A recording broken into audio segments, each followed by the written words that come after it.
un mēs esam starpnieki. Un bieži vien, un mēs esam, paskatieties, mežu nozarē. Mēs esam vienīgie, kas ir pacēluši karogu, mēs esam starpnieki. Un joprojām daudziem ir tas aizspriedums, nē, mēs ar starpnieku nesadarbosimies. Bet kā ir faktiski? Tirgus ir pilns ar starpniekiem.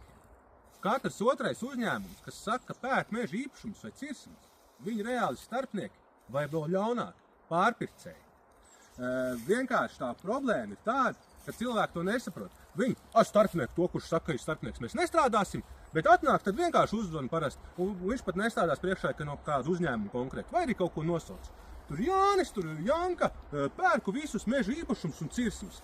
Bet kas ir faktiski, viņš nepasaka, ka viņš ir starpnieks, tad viņš ir labais pircējs.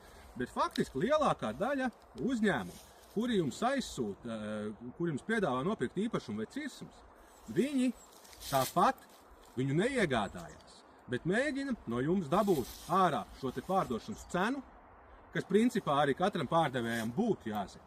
Un tad attiecīgi, kad viņi jau zina, kas varētu būt tā pārdošanas cena, viņi tirgū meklē pircēju. Ar to mēs sastopamies katru dienu. Jūs arī domājat, ka jūs esat aizsūtījis kādam uzņēmumam īpašumu, un viņš tagad brauc skatīties un rēķināt cenu, ja?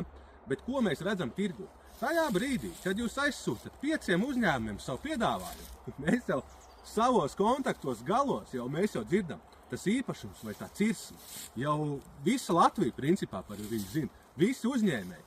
Tā kā nevajag domāt, ka starpniecība ir kaut kas slikts, tas ir labi, vienīgais jautājums, vai tas pircējs vai starpnieks ir pilnībā atklāts pret jums.